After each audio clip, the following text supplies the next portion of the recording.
ገበያ ላይ ማለት ነው የሞቱ ዶሮዎችን በልተው ለህብረተሰቡና ለተለያዩ ሆቴሎች ሊያከፋፍሉ ሲሉ እንግዲህ በቁጥጥር ስር መዋላቸውም ተገልጿል። በምስራቅ ጉራጌ ዞን መስቃን ወረዳ ሳይመረዝ አልቀረም በተባለ ምግብ ምክንያት አንድ አባት ከ6 ልጆቹ ጋር መሞቱን ተከትሎ ፖሊስ ምርመራ እያደረኩ ነው አለ። እጅግ ያሳዝናል። በጉራጌ ዞን 7 የቤተሰብ አባላት በምግብ መመረዝ ህይወታቸው ማለፉም ተገልጿል።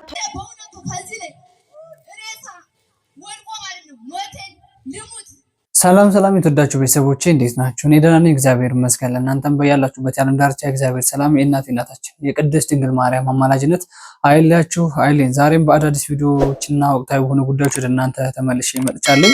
ጫፍ ላይ ያሳዩዋችሁ ቪዲዮ ሀሳባችንን እየሰጠን የምናያቸው ቪዲዮዎች ናቸው። እንግዲህ መጀመሪያ ላይ ያየነው ቪዲዮ እንደምታዩት የእግር ኳስ ተጫዋቾች በጣም ደስ በሚል ሁኔታ መልአኩ ቅዱስ ሚካኤልን በዝማሬ ሲያመሰግኑ እያየን ያለነው ቪዲዮ አለ። ቀጣይም ቪዲዮዎች አሉ፣ የዝማሬ ቪዲዮዎች እነ ቴዎድሮስ ዮሴፍ በመድረክ ላይ ቆመው ሲያገለግሉ ቪዲዮዎች አሉ። በዛ ላይ ሀሳብ የምንሰጥበት ቪዲዮ ስላለ ነው ማለት በባለፈው በተናገረው ንግግር መሰረት አሁንም ኮሜንቶች ላይ ብዙ ያልተመለሰላቸው ጥያቄ ስላለ ለህዝብ እንዲሁም እሱን ለሚወዱት ሰዎች እነዛንም ሀሳቦች እናያለን። እንዲሁም ሌሎች ቪዲዮዎችም አሉ። በጉራጌ ክልል እንግዲህ በአንድ ቤተሰብ ውስጥ 7 ቤተሰቦች ሞቱ፣ ወይንም አንድ አባትና 6 ልጆች የሞቱበት አጋጣሚ አለ። ምክንያቱ ምንድነው? እንግዲህ የተመረዘ እህል በመብላት ወይንም ቤታቸው ውስጥ የተመረዘ ምግብ በመመገብ ከ8 ቤተሰቦች 7ቱ ሞተዋል የሚባል ነገር አለ። ይሄ ነገር እንዴት ነው ሊመረዝ የቻለው? ምክንያቱስ ምንድነው የሚሆነው ነገር እንደ ሀሳብ የምንወያይበት ነገር ሊሆን ይችላል። እንዲሁም ሌሎች ቪዲዮዎች አሉ። የብፁዕ አባታችን አቡነ ማትያስ ጉዳይም በጣም አነጋጋሪ የሆነ ነው። የእሳቸውንም ጉዳይ አብረን የምናይና የምንመለከት ይሆናል። ለምንድነው የወደቁት? እንዴት ወደቁ? ምክንያቱስ ምንድነው? ወደ ኢትዮጵያ ሊመጡ ሲሉ ነው ወይ ይሄ ነገር የሚያጋጥማቸው የሚባለውን ነገር በደንብ የምናይና የሚሆን ይሆናል። ሌሎች ጉዳዮችም አሉ። በብፁዕ አባታችን በአቡነ ማትያስ መካከልም ሌሎች ብፁዓን አባቶችም ወደ ኢትዮጵያ ከገቡ በኋላ እንዳይመለሱ የተደረጉበት አጋጣሚ አለ። ይሄ ስለምንድን ነው እየተደረገ ያለ የሚለው ነገር አብረን እናያለን። እንግዲህ ሌላም ሰሞኑን በጣም መነጋገሪያ የሆነ በዩኒቨርሲቲዎች ደረጃ ላይ ዩኒቨርሲቲዎች ትምህርታችንን ተከልክለናል፣ እየራበን እየጠማን ነው እያሉ ሰላማዊ ሰልፍ እየወጡ ያለበት አጋጣሚ አለ። በተጀመረው ስትራቴጂ ወይንም ትምህርት ሚኒስቴር ባወጣው አዋጅ መሰረት እነሱ አንማርም ሲሉ ከተለያዩ ሀገር የተሰበሰቡ ዩኒቨርሲቲ ተማሪዎች እንግዲህ በረሃብ ልንሞት ነው እያሉ ሰላማዊ ሰልፍ እየወጡ ነበረ። ዛሬስ ምንድነው የተፈጠረው? በደባርቅ ከተማ ላይ እንግዲህ ዩኒቨርሲቲ ተማሪዎች የሆኑ የተገደሉበት አጋጣሚ አለ። ያንስ ማን ነው እንደዚህ ያደረገው? አብረን የምናየው የሚሆነው። ከእናንተ የሚጠበቀው ይሄን ሚዲያ ሰብስክራይብ፣ ቪዲዮን ደግሞ ላይክ እና ሼር እያደረጋችሁ ለብዙ እንዲደርስ ማለት ነው። ወደ መጀመሪያው ቪዲዮ ወሰዳችሁ። ሰብስክራይብ ምንድነው የማታደርጉት? ለምንድነው የማታደርጉት? አሁን አድርጉ። በሰጧችሁ 5 ሰከንድ ላይክ፣ ሼር፣ ሰብስክራይብ አድርጋችኋል ብዬ ተስፋ አደርጋለሁኝ። የመጀመሪያው ቪዲዮ የሆነው የብፁዕ አባታችን የአቡነ ማትያስ ጉዳይ ነው። የእሳቸው ጉዳይ ምን ላይ ነው እየደረሰ ያለው? አሁንስ ምን ላይ ነው ያለው? ወደ ኢትዮጵያ ለአገልግሎት በመጡ ጊዜ ነው እንደዚህ አይነት አደጋ የገጠማቸውና እስኪ ምንድን ነው የገጠማቸው? ዜና ላይ በጣም የተራገበ ነው። በተለያዩ ሶሻል ሚዲያዎችም የተቀባበሉ ስለሆነ ትልቅ ሚዲያዎች ላይ ቴሌቪዥን ላይ ጭምር ስለቀረበ ይሄ ጉዳይ እስኪ ምንድን ነው የገጠማቸው የሚለውን ነገር ባጭሩ ደሰስ እናደርገውና ሀሳባችን እንሰጣለን። ተመልከቱ እስኪ። ፓትርያርክ አቡነ ማትያስ በመንበረ ፕትርክናቸው ወድቀው ሆስፒታል መግባታቸው ተነገረ። የኢትዮጵያ ኦርቶዶክስ ተዋሕዶ ቤተክርስቲያን ፓትርያርክ ብፁዕ ወቅዱስ አቡነ ማትያስ ሆስፒታል ሲገቡ ከውጭ ሀገር ለጥቅምቱ ጉባኤ ወደ አዲስ አበባ የመጡ ጳጳሳት ደግሞ ፓስፖርታቸው ተቀምቶ ከሀገር እንዳይወጡ ተደርገዋል። አቡነ ማትያስ ባሳለፍነው አርብ ህዳር 5 በመንበረ ፕትርክናቸው በመውደቃቸው በዚያን ዕለት ሳማሪታ ወደ ተባለ ሆስፒታል መግባታቸው ተነግሯል። ፓትርያርኩ በነጋታው አነስተኛ ቀዶ ጥገና እንደተደረገላቸው የተገለጸ ሲሆን ከ5 ቀን ቆይታ በኋላም ከሆስፒታል ወጥተዋል። ሆኖም ግን ህመማቸውም ሆነ የተደረገላቸው ሕክምና አነስተኛ እንደነበር የተገለጸ ሲሆን አሁን በጥሩ ጤንነት ላይ እንደሚገኙ ተነግሯል። በተመሳሳይ መረጃ ለጥቅምቱ የቅዱስ ሲኖዶስ ጉባኤ ከውጭ ሀገር የመጡ ጳጳሳት ፓስፖርታቸው ተነጥቆ ከሀገር እንዳይወጡ ተደርገዋል። ገና ወደ ሀገር ሲገቡ የተነጠቀው ፓስፖርታቸው አሁን ላይ ጉባኤውን አጠናቀው ለመውጣት ቢሞክሩም ፓስፖርት እንደተከለከሉ ነው የተሰማው። ፓስፖርታቸውን የወሰደው ደግሞ የውጭ ጉዳይ ሚኒስትር መሆኑ ታውቋል።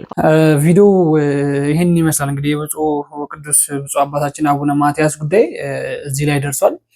ከውጭ ሀገር ወደ ኢትዮጵያ ለአገልግሎት ለጥቅምት ጉባኤ ለመግባት ወይንም በኢትዮጵያ ውስጥ የሚኖሩ መንጋቸውን ህዝባቸውን ለመባረክ ለመምጣት በፈለጉ ጊዜ ነው ወድቀው አደጋ የደረሰባቸው።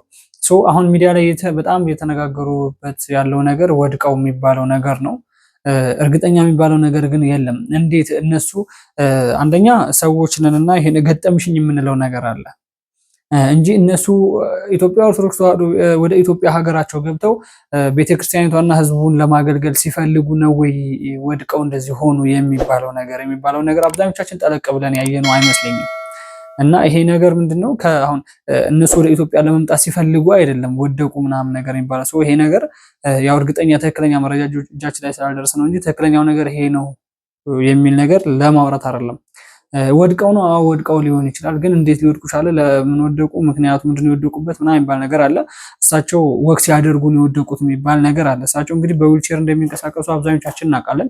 ምናልባት ራሳቸውን ለማፍታታት ወክ እያደረጉ ሊሆን ይችላል። የራሳቸው ደጋፊ ያላቸው ምናምን ነገር ያጠገባቸው እንደዚህ አይነት ሰዎች እያሉ የራሳቸው ተንከባካቢ ሰዎች እያሉ ራሳቸውን የሚጠብቁ ሰዎች እያሉ እንዴት ሊወድቁ ቻሉ? እነሱን የሚጠብቁ ሰዎች ተጠያቂ መሆን አለባቸው ማለት ነው። ማለት ይህን እዚህኛው አጋጣሚ ላይ በኢትዮጵያ ኦርቶዶክስ ተዋሕዶ ቤተክርስቲያን ላይ ፈተናውና መከሯ በበዛ ሰዓት ጥቅምት ወር ላይ ኢትዮጵያ ገብቼ ህዝቤን እባርካለሁ፣ ቤተክርስቲያን አገለግላለሁ ባሉ ጊዜ እንደዚህ አይነት ነገር ገጥሟቸዋል የሚባል ዜና ስለወጣ ነው ይህን ነገር መናገር የፈለኩት ማለት ነው። ገጠምሽኝ የሚባለው ነገር ብዛተኛ ክርስቲያኖች ገጠምሽኝ የምንለው ነገር አለ። ከትምህርቱ ከወንጌልም የተማርነው ነገር አለ። ክርስትና እየሞተ ይበዛል። ይሄ ገጠምሽኝ ነው ሲያገጣጥም ሰኔና ሰኞ ምናምን የሚባለው ነገር አለ። ይሄ ነገር እንደ ተረት ብናየው በጣም የተሻለ ነው የሚሆነው። ለዚህ ማስረጃ የሚሆነው ነገር በእሳቸው ወድቀው ቀሩ፣ እንኳንም ቀሩ የጤንነት ጉዳይ ስላሳሰባቸው እንኳንም ያልመጡ የመጡት ኢትዮጵያ ውስጥ የገቡት ብፁዓን አባቶች ለአገልግሎት ወደ ኢትዮጵያ ለጥቅምትም ለህዳርም አገልግሎት ወደ ኢትዮጵያ የገቡ አባቶች፣ አገልጋዮች፣ መምህራኖች ወደ ውጪ እንዳይመለሱ ተከልክለዋል። ምክንያቱ ምንድነው የሚባለውን ነገር እንግዲህ ስናጣራ ምንድነው ምክንያቱ ጥቅምት ላይ እንደምናስታውሰው በዚህ በ2018 ዓ.ም ጥቅምት ላይ ብዙ ኦርቶዶክሳውያኖች በኦሮሚያ ክልል ተጨፍጭፈዋል። አርሲ ውስጥ በተለያዩ ወረዳ አቦምሳ ምናምን በሚባሉ ወረዳዎች ላይ ብሔር ሳይለይ ብሔር የለየ ነገር የለም። አንገት ላይ ማህተም ስላደረገ ብቻ ኦርቶዶክስ የሆነ ሰው ብዙ ሰው ተጨፍጭፏል። ብዙ ካህናቶች፣ ብዙ አገልጋዮች፣ ብዙ ምዕመኖች ተጨፍጭፏል። ያን ነገር ይዘው ነው የሚወጡት። ያን መረጃ በደንብ አጣርተው ነው የሚወጡት። ስለዚህ እዚህ ምን እየተደረገ ነው? ኢትዮጵያ ውስጥ ምን እየተደረገ ነው? እዛ ምን እየተደረገ ነው? ኢትዮጵያ ውስጥ ያሉ ኦሮሚያ ክልል ላይ ምን አይነት ሰዎች ናቸው እንደዚህ አይነት ጥቃት እየደረሰባቸው ያለው? ሌላው ክልልስ ምንድነው እየተደረገ ያለው ነገር እያሉ በጉባኤ እየዞሩ ስለሆነ ያን ነገር ስለሚያውቁ ሰው መረጃ ይዘው ወደ ውጭ ስለሚወጡ ኢትዮጵያ ውስጥ ያሉ ኦርቶዶክሳውያኖች እንደዚህ እየተንከራተቱ እየተሳቃዩ ነው የሚባል ነገር ስለሚሰራጭ ያ ነገር እንዳይወጡ ፓስፖርታቸው ታገደ ማለት ነው። ፓስፖርታቸውን የውጭ ጉዳይ ሚኒስቴር የመንጠቅ መብት የለውም። የመኖሪያ ፈቃድ ወይንም ዜግነት ካለው አንድ ሰው የመኖር መብት አለው። ለአሁን ኢትዮጵያ ውስጥ አይደለም ከኢትዮጵያ ውጪ ነፃነት ያለበት ነው። የፈለገውን የሚናገር እንደፈለገው የሚሆን መንግስት የሚንከባከበው ምናምን ሀገር ላይ የኖሩ የውጭ ጉዳዮች ናቸው ፓስፖርት የነጠቁት የሚባለው ነገር ይሄ ሐሰት ነው መስሎ የሚታየን። እንደዚህ አይነት ነገሮች ስላሉ ኢትዮጵያ ውስጥ አሁን በኢትዮጵያ ኦርቶዶክስ ተዋሕዶ ቤተክርስቲያን ላይ ብዙ ተጽዕኖ እየደረሰ ስለሆነ ጫና እየተደረሰ ስለሆነ ጭፍጨፋ፣ ግድያ ምናምን ስላለ ይሄ ነገር ስላለ እዛ ተወጥቶ ይሄ ነገር መዘራት ስለሌለበት ማወቅ ስለሌለባቸው እንደዛ ፓስፖርት መታገድ አለበት ተባለ። ብፁዕ አባታችን አቡነ ማትያስም ወደ ኢትዮጵያ እንዳይገቡ እንደዚህ አይነት ነገር እክል ገጥሟቸዋል ተብሎ የሚሰራ ስራ ተሰራ ማለት ነው። እኔ በእንደዚህ አይነት አንግል ነው ያየሁት። አብዛኞቹ አሁን ይሄን ነገር አዎ ነፍስ ይማር ሆስፒታል ናቸው ምናምን ብለው የሰሩ ሰዎች አሉ። ሆስፒታል ናቸው፣ አዎ እግዚአብሔር ይማራቸው። ለቅድስት ቤተክርስቲያኗ አንድ ትልቅ አባት ፓትርያርክ ላይ የተቀመጡ መንጋውን የሚጠብቁ ነፍሳትን ከሳት የሚያድኑ ህዝብን እንደ ህዝብ እኩል በእኩል አይን የሚያዩ ሃይማኖት፣ ብሔር ምናምን ሳይለዩ ሀገሪቷን እንደ ሀገር፣ ብሔር እንደ ብሔር፣ ቤተክርስቲያን እንደ ቤተክርስቲያን የሚያከብሩ ብፁዓን አባት አሉን። ብፁዕ አባታችን አቡነ ማትያስ አሉ ማለት ነው። ሶስታቸው እንደዚህ አይነት እክል እንደገጠማቸው እናውቃለን። ግን የገጠማቸው መንስኤውና ምክንያቱ ነው ያልገባን። ከዛ ጋር ተደራርቦ ይሄኛው ፓስፖርት ሲታገድ ስለዚህ ምንም ማስተባበያ የሚመጣበት ነገር ስላልሆነ ማለት ነው። ለዛም ነው እንደዚህ መናገር የፈለግነው። አብዛኞች ግን እንደዚህ ገጥሟቸው ነው የቀሩት ለጥቅምት አገልግሎት፣ ለህዳር አገልግሎት ይሄ እክል ገጥሟቸው ነው የቀሩት የሚባል ነገር ስለመጣ በዚህ ላይ የተወሰነ ሀሳብ ለመስጠት ስለፈለኩኝ ነው እንጂ እኔ ሌላ ነው ብዬ አላሰብኩትኝም። ማለት ፓስፖርት አንድ ሰው ፍቃድ ካለው ፓስፖርት የመንጠቅ ያለመነጠቅ መብት አለው ብዬ አላስብም። ዋናው ቪዛ ይመታለት፣ በቪዛ የሚሄድ ከሆነ ቪዛ ይመታለታል። መኖሪያ ፍቃድም ካለው በመኖሪያ ፍቃዱ መሰረት በራሱ የሆነ ቀነ ቀጠሮ አለው። ኢትዮጵያ ውስጥ ገብቶ ቀን የሚያሳልፍ ከሆነ ተቀጥቶ የሚሄድበት አጋጣሚ አለ። በዛው በቀኑ ደግሞ የመመለስ መብት አለው። ስለዚህ ለአገልግሎት የመጡ መምህራኖች ቤተክርስቲያኒቷን ነው የሚያገለግሉት። ቤተክርስቲያኒቷ ውስጥ ያለውን መከራና ፈተና ስላዩ እዛ ወጥተው እንዳያስተምሩ አይነት ነገር ይመስለኛል። እንግዲህ ይሄን አልካወራ ይበቃኛል። ሲቀጣይ ቪዲዮ እንመልከት።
የእውነት ይሄንን ዝማሬ ስሰማም በጣም ነው መጽናናበት። በጣም ደስ የሚል መዝሙር ነው።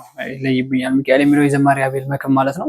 እነዚህ እግር ኳስ ተጫዋቾች እንግዲህ ሰው ከውጤት በኋላ ቢሆን ከውጤት በፊት ቢሆን ብቻ በዝማሬ መልአኩ ቅዱስ ሚካኤልን አመስግነውታል።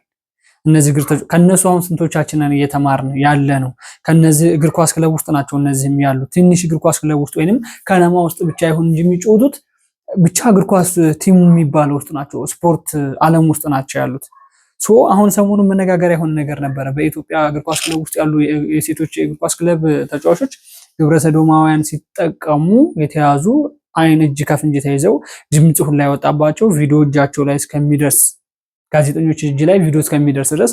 ስለዚህ እነዚህ አይነት ስፖርት አባል የሆኑ ወይንም እንደነዚህ አይነት እግር ኳስ ተጫዋቾች ከስፖርቱ ዓለም ይውጡና ቤታቸው እንደፈለጋቸው ይሁኑ እስከሚባሉ ድረስ እንደዚህ አይነት መንፈሳዊነት ነገር የሌላቸው እግር ኳስ ተጫዋቾች ማለት ገንዘብ ይመጣል፣ ገንዘብ ያገኛሉ፣ በቃ እንደፈለጋቸው ይሆናሉ፣ የሚፈልጋቸውን ነገር ያደርጋሉ። እንደዚህ ነገር ያደርጉ ግብረ ሰዶማውያን ሀገር ውስጥ በስፖርቱ ዓለም ውስጥ ግብረ ሰዶማውያንን እያስፋፉ የነበሩ እግር ኳስ ተጫዋቾች ነበሩ። ከነዚህ ከተናናሾቹ ራሱ መማር ነበረባቸው። አሁን እነዚህ ታናናሾቹ እግር ኳስ ተጫዋቾች በባለፈ ቪዲዮ ሰርቼላችኋለሁ። ከነዛ ከትልቆቹ እግር ኳስ ተጫዋቾች ቀጣይ የሚመጡ ክለብ ውስጥ ታናናሽ ክለብ ውስጥ ያሉ እግር ኳስ ተጫዋቾች አሉ። እነሱ ከነዚህ ምንድነው የሚቀስሙት? እነዛስ ይሄ ቀጣይ የሚመጣውን ትውልድ እንዴት አድርገው ነው እያነጹ ያሉት? ምንድነው እያስተማሩ ያሉት የሚል ቪዲዮም ሰርቼ ነበረ። ስለዚህ ትልቆች እነዛ ያለፉ እግር ኳስ ተጫዋቾች ወይም ትልቅ ክለብ ላይ ያሉ የሴቶች እግር ኳስ ተጫዋቾች ለምንድነው ከነዚህ የማይማሩት? ቢያንስ እነዚህ መንፈሳዊነት ነገር ውስጣቸው ሁላ የተሞላ ነው። በቃ እግር ኳስ የሚጫወቱት ለዓለማዊ ነው። መንፈሳዊ ህይወታቸውን ደግሞ በጎን እያስኬዱ ነው። ተሰብስበው ነው። እስልምና እምነት ተከታዮች ሊኖራሉ፣ እዚህ ውስጥ ፕሮቴስታንት ሊኖሩ ይችላሉ። ግን የኦርቶዶክስን እናመስግን ብለው መልአኩ ሚካኤልን በዝማሬ ያመሰገኑት። ክርስቶስም እንኳን አመስግኑ ነው የሚለው። ብትችሉ ተዋደዱ፣ ብትችሉ ተዋደዱ ነው ያለው። ስለዚህ እዚህ ውስጥ የተለያዩ የእምነት ተከታዮች አሉ። ግን እግዚአብሔር አምላክን በዝማሬ እያመሰገኑ ትልቅ ላይ ያላችሁ ክለቦች ደግሞ ማን ነው የምታመሰግኑት? ግብረ ሰዶማውያን ማመስገን፣ ግብረ ሰዶማውያን ማስፋፋት ከሆነ ይሄ በስፖርት ዓለም ውስጥ ስፖርት ውስጥ እንደዚህ ስፖርታዊ ጨዋነት የሚባል ነገር የለም።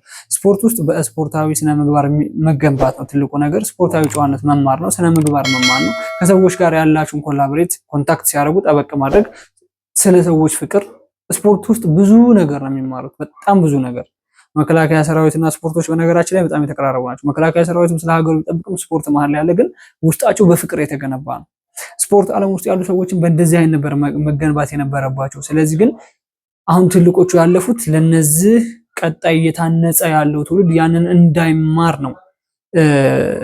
ጋዜጠኞች እነዛ ስፖርት ክለብ ውስጥ ያሉ ሰዎች ስፖርት እግር ኳስ ተጫዋች ሴቶች ይውጡና ከስፖርቱ በቃ ሌላ የሚገባ ትውልድ አለ። ሌላ እኮ ኳስ የሚችላል በጣም ሙያው ያለው ሰው አለ። ስለዚህ እነሱ ይጠቀሙ፣ መጠቀም ያለበትን ይጠቀሙ፣ ሀገራቸውን ያገልግሉ እያሉ በሰሞኑ በጣም መጨቃጨቃ የነበረው ነገር ይሄ ነው። ስለዚህ እነዚህን ሰው ወጣቶች የምር ሳላደንቅ ማለፍ አልፈልግም። በእግዚአብሔር ስም ነው ማመስገን የምፈልገው እና በጣም ደስ ስላሉ ነው። ቀጣይ እስኪ ቪዲዮ እንመልከት። የቀጣዩ ደግሞ ዘማሪ ቴዎድሮስ ዮሴፍ በመድረክ ላይ እየዘመረ ነው።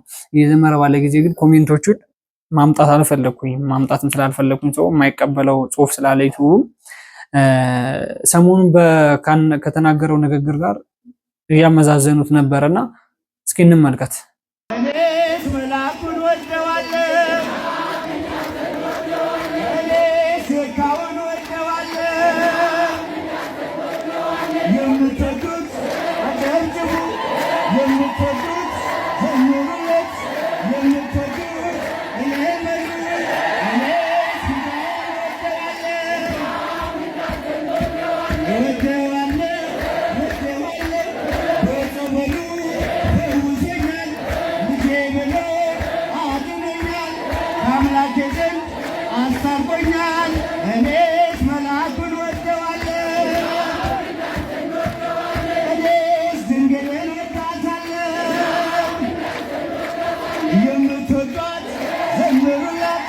እናታችን ጽዮን በሏት፣ የምትወዷት አጨብጭቡ፣ የምትወዷት እልል በሉ፣ የምትወዷት ተቀኙላት።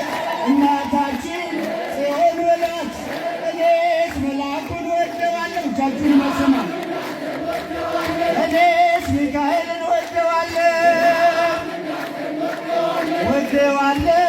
ወደዋለሁ፣ በጸበሉ ፈውሶኛል፣ ልጄ ብሎ አድኖኛል፣ ከአምላኬ ዘንድ አስታርቆኛል። እኔስ ሚካኤልን ወደዋለሁ። አለን እምነት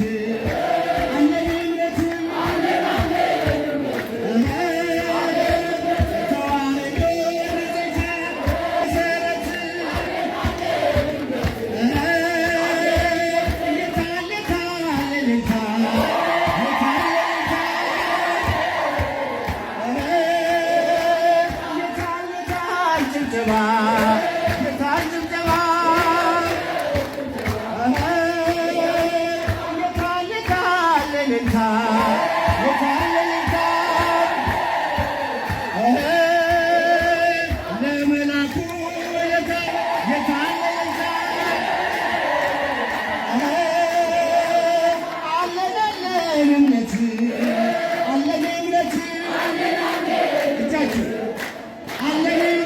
ተዋህዶ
ዛሬ በዚህ ዝማሬ ዙሪያ ለመውቀስ አይደለም የመጣሁት። ሰዎች ኮሜንት ላይ በጻፉት ሀሳብ ላይ ተወሰነ ነገር ቢሆን ለመናገር ነው።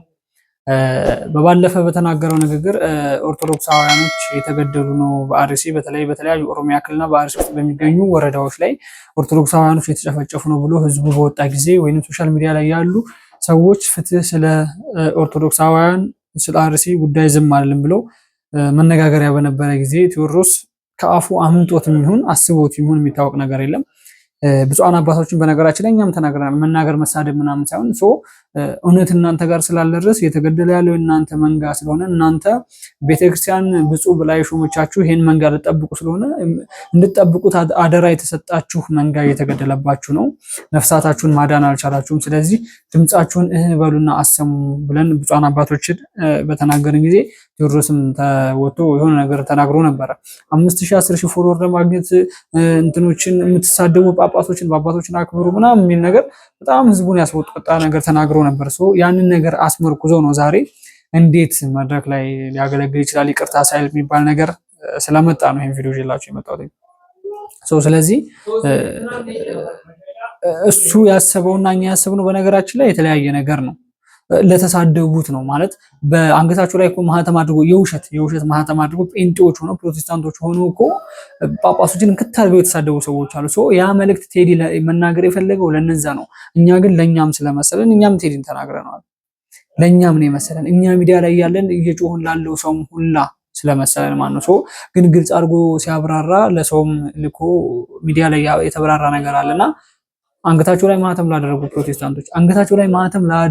ፕሮቴስታንቶች ጳጳሶችን ለሚሳደቡ፣ ስለዚህ እነዛ ጳጳሶችን ሲሳደቡ እኛም ከጎን ሃይ ብለን ጳጳሶችን እንድንሳደብ ለሚያደርጉ ሰዎች ነው መልእክት ማስተላለፍ ፈለገው። ስለዚህ እንዴት ይቅርታ ሳይል ወጥቶ ሊዘምር ይችላል የሚባል ነገር በጣም ሆይታ ስለተነሳ ነው ይሄን ቪዲዮ ይዤላችሁ የመጣሁት።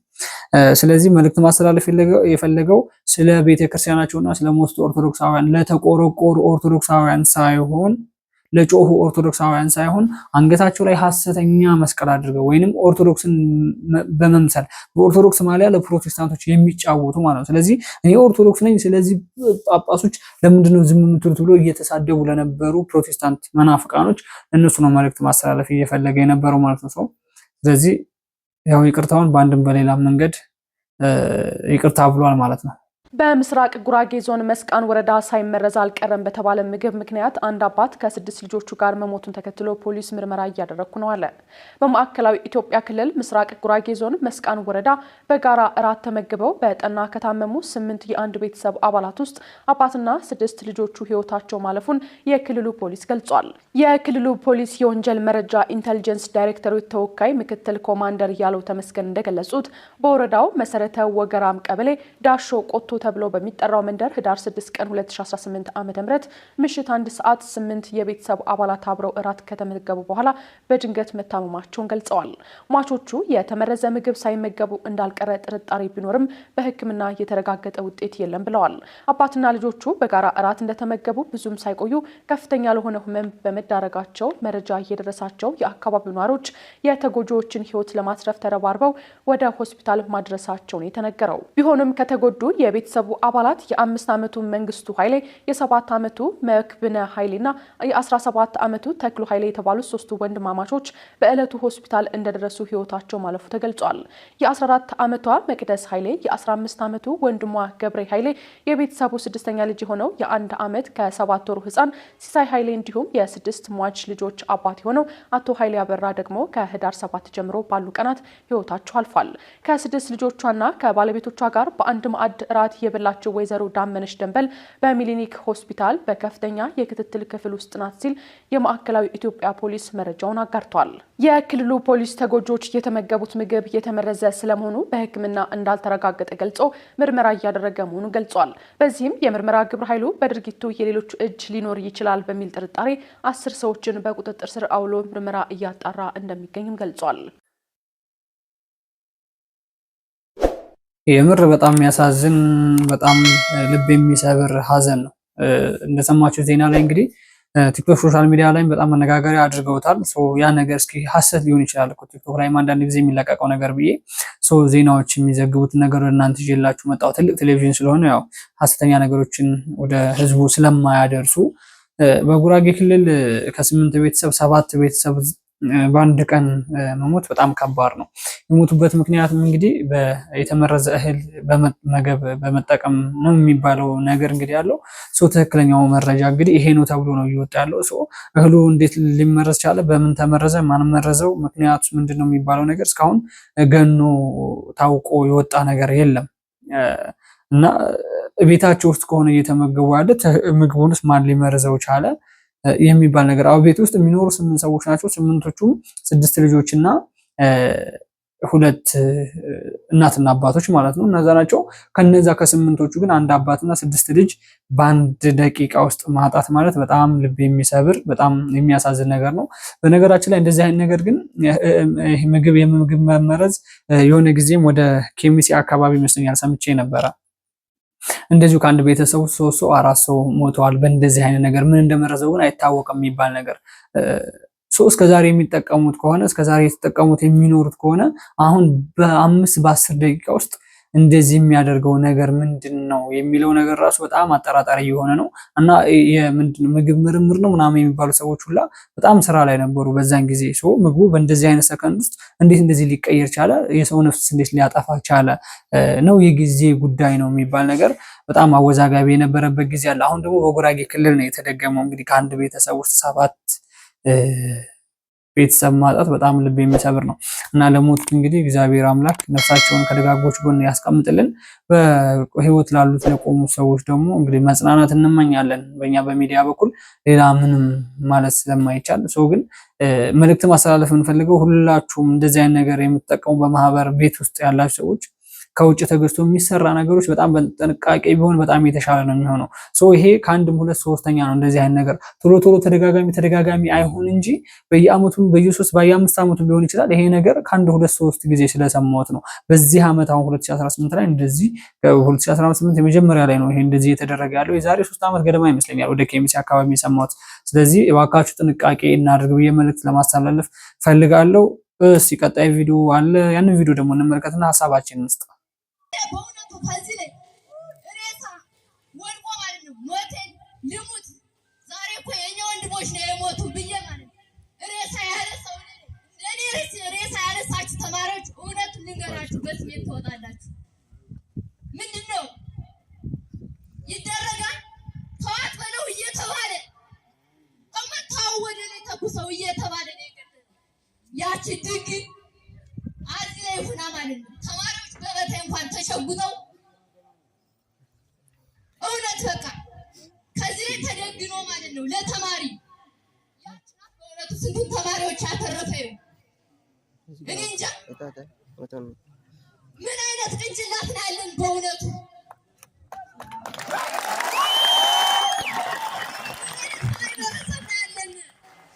ለካስ የኢትዮጵያ ሰላሟን ያጣች በእውነቱ እንደዚህ ያለ ትውልድ እየወጣባት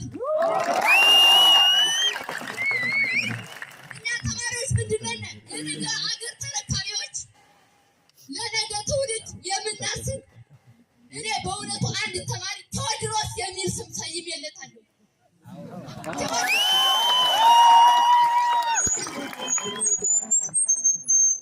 ምንድነው እንደዚህ እዚህ ወንድማችን ከዚህ ላይ እየተመተው እዞ የሄደ በእውነቱ አንድ ዚህ እጃችሁን እስኪያውጡ እግዚአብሔር ይስጠው። ወንድሜ ምን ተሰማህ? ምንድነው እኛ ምንድነው እርቦና ፍትህ ይሰጠን ሰላም ይሰጠን ነን ለኛ መሳሪያ። ኧረ ይደብራል ወገኖችን። ሌላውና ትልቁ ነገር ሰሞኑን የተነሳው የዩኒቨርሲቲ ተማሪዎች ሆይሆይታና ብጥብጥ ነበረ። እነሱም ጥያቄ ቀርቧል። ከዚህም መልእክት ተላልፏል። በተለያዩ ሀገሮች የሚኖሩ ያሉ ዩኒቨርሲቲ እንደ ሀገር እንደ ኢትዮጵያ ማንኛውም ዩኒቨርሲቲ ይባላል ከዚህ ከብጥብጥ የዳነ የለም። ያ ማለት ሁሉም የአቅሙ ነው ሰላማዊ ሰልፍ ይወጣ የነበረውና በደባርቅ ዩኒቨርሲቲ ላይ ትንሽ ከበድ ያለ ነገር ነበረ። ትናንትናም እንዳየነው ደባርቅ ዩኒቨርሲቲ ውስጥ የሚማሩ ተማሪዎች የተወሰኑ ተማሪዎች ቆስለዋል፣ ሞተዋል የሚባል ነገር ነበረ። በአንዳንድ ነገር ተኩስ በመለዋወጥ ማለት ነው። ተማሪዎቹም የራሳቸውን መብት እየጠየቁ ነበረ። እዚህም ለተማሪ ይገባዋል ወይም ተማሪው አውቆ ነው መውጣት ያለበት ከዩኒቨርሲቲ ተብሎ መልእክት የተላለፈ ወይም መግለጫ የወጣ ነገር ነበረ። ሁለቱ ሲነጻጸር የተማሪዎቹ የኛ ይመዝናል በማለት እኛ ጊዜ ያቃጥለናል ብለው እንደዚህ አይነት ነገር አንስተው ነበር። ሰው በዛ የተነሳ ነው እንግዲህ ይሄን አክል ዓመትም ለፍተው ለውጤትም ሳይበቁ ህይወታቸው ያለፉ ተማሪዎች እንዳሉ ነው እንግዲህ እንደዚህ ቆመው እያለቀሱ እየተንጫጩ ያሉት ማለት ነው። ሰው እንደዚህ አይነት ነገር መከሰቱ በጣም ነው የሚያሳዝነው። በነገራችን ላይ አንድ ሰው ተምሬ ያልፍልኛል፣ ተምሬ ሀገሬን አስተዳድራለሁ፣ ተምሬ ቤተሰብ እመራለሁ፣ ቤተሰብ አስተዳድራለሁ ብሎ እየራበው እየጠማው ቆሎ እየቆረጠመ የሚማሩ ተማሪዎች አሉ። የነሱን ዓላማ ለማሳካት የነሱ ህልም ለማሳካት ሀገሪቷ ራሱ የሆነ ስራ መስራት አለባት ብዬ ስለማምን ነው። አሁን እየወጡ ያሉ መግለጫዎች ለተማሪዎች በጣም እያስከፉ ያሉ አማርኞች ናቸው። 1 ዓመት በነፃ አገልግሎ ነው እንደገና ትምህርት የሚገባው። ከዛም በኋላም ወደ ትምህርት ከገባ በኋላ ነው 1 ዓመት በነፃ አገልግሎ ከዛን ትምህርት ገብቶ ሲመረቅ እንደማንኛውም ሰው ደግሞ ፈልጎ ነው የሚቀጠረው ማለት ነው ቅጥር ሰው። ስለዚህ አመታቶች እየተቃጠሉ ነው። በነገራችን ላይ እድሜ እየተቆጠረ አመት እየሄደ ምናምን ነው። ይሄ ነገር ነው ተማሪዎቹን ለምን እኛ ስንት አመት የለፋንበት። አንድ ልጅ እንደውም ሲናገር ሰምቻለሁ። ኢንጂነሪንግ ይኸው 5 ዓመቴ ነው ስማር፣ ስለዚህ እንደገና ከዚህ በኋላ 1 ዓመት ነፃ አገልግዬ እንደገና ወደ ትምህርት ምገባው እንዴት ነው እያለ በጣም እያለቀሱ ሲናገሩ ሰምቻለሁ። መከላከያዎችም ባጠገባቸው ደርሰው ሲያጽናኗቸው አይተናል። ትናንት ለቀቁላችሁ ማታ ቪዲዮ ላይ ማለት ነውና አይዟችሁ እኛ የምንችለው ከሆነ እኛ እንፈታለን፣ እኛ የማንችለው ደግሞ ከሆነ ወደ ላይ ለሚመለከተው አካል ሪፖርት እናደርጋለን፣ እናንተ ግን ትምህርታችሁን አታቋርጡ እያሉ የመከላከያ ሰራዊቶች እንግዲህ ውስጣቸው ምን ያህል በፍቅር እንደተገነባ የሚያሳይ ቪዲዮ ለቀው ነበር። ስለዚህ ደባርቅ ዩኒቨርሲቲ ላይ ለሞቱ ተማሪዎች እንግዲህ ያው ነፍሳቸውን ከደጋጎን ያስቀምጡልን። ግን የነሱ ልፋት የነሱ ድክመት ያሳስባል። የነሱ ሞት ለኛም ሞት፣ የነሱ ህመም ለኛም ህመም ነው ማለት የሚያስቡት ነገር ያላቸው ያን ዓላማ ለማሳካት ያላቸውን እንኳን ሳይጠቀሙ በደንብ ሳይበሉ በደንብ ሳይጠጡ በደንብ ሳይለብሱ ነው ትምህርት ቤት ውስጥ ካምፓስ ውስጥ እየተማሩ የሚኖሩት የነበሩት እናውቀዋለንና ስለዚህ እንግዲህ ሀገሪቷ ሁኔታ እንደዚህ ስለሆነ ነው። አሁን ይስተካከላል ብለን ተስፋ እናደርጋለን። ቀጣይ ቪዲዮ እንመልከት። በአዲስ አበባ ውስጥ የተፈጠረ ነገር አለ። እንግዲህ የሞቱ ዶሮዎች የሚሸጡ ሰዎች እንደተያዙ እየሰማን ነው ማለት ነው። እስኪ ዜናውን እንስማውና ትንሽ ሀሳብ እንሰጥና እጅግ አስደንጋጭ የሆነ መረጃ ሰምተዋል። በየሆቴሉ ዶሮ ለምትበሉ ሰዎች ይህ ነገር ለእናንተም ጭምር ነው። ሾላ ገበያ ላይ ማለት ነው የሞቱ ዶሮዎችን በልተው ለህብረተሰቡና ለተለያዩ ሆቴሎች ሊያከፋፍሉ ሲሉ እንግዲህ በቁጥጥር ስር መዋላቸውም ተገልጿል። ታዲያ እነዚህ ሰዎች 100 ተበልቶ የተዘጋጀ ዶሮ ለሆቴሎችና ለህብረተሰቡ ሊያከፋፍሉ ሲሉ ነው በቁጥጥር ስር የዋሉት። እጅግ ያሳፍራል። የተለያዩ በሽታዎች እንግዲህ እየተጠቃን ያለ ነው በእንደዚህ አይነት በምግቦች ምክንያት ነው። ስለዚህ መረጃውን አንደኛ ለወዳጅ ዘመዶቻችሁ ሼር ላቸው እናንተም ደግሞ የሆኑ ምግቦች ከመግዛታችሁ በፊት ብትችሉ እቤት ውስጥ ማዘጋጀት ብንችል፣ ካልሆነ ግን ጥንቃቄ ብናደርግላለሁኝ። መልካም ቀን።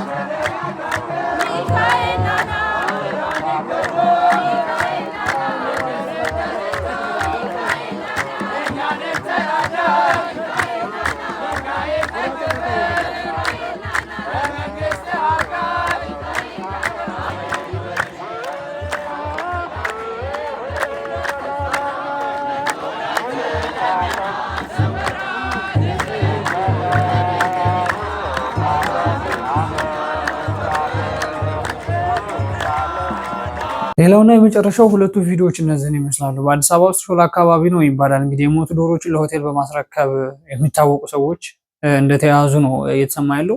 ጎበዝ ግን ሰው ጨክኗል በጣም ይሄ ገንዘብ የሚባለው ነገር በጣም ህሊናችንን እየሸጠን እንደሆነ ሰው የሚባለውን ነገር ራሱ ስሙን ያልተቀየረው እንጂ የምር ወደ ሌላ ነገር እንደተቀየረ በጣም የሚያሳይ ቪዲዮ ነው።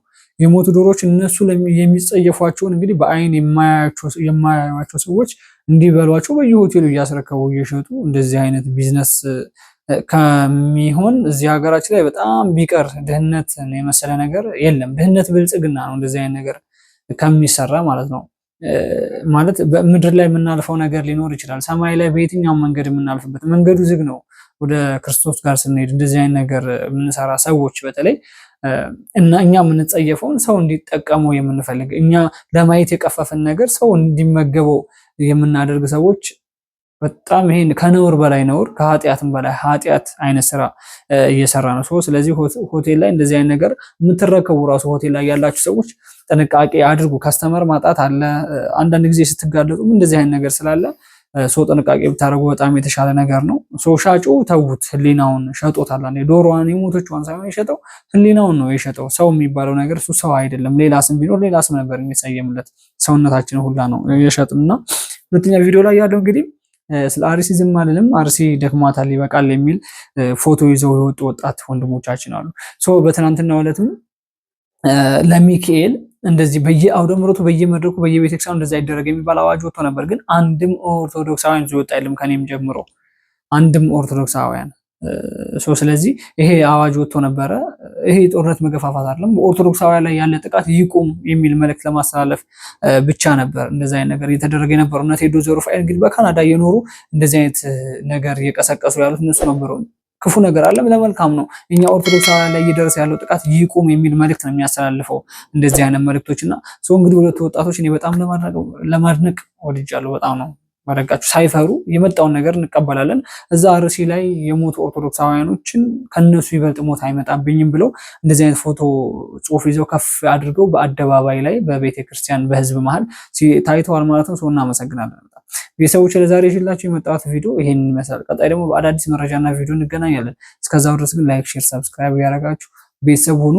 አሁንም አጀንዳችንን አልቀየርንም። አርሲ ደክሟታል ይበቃል። ፍትህ በማህተባቸው ምክንያት ስለሚገደሉ ኦርቶዶክሳውያኖች አሁንም ድምጽ እንሆናለን።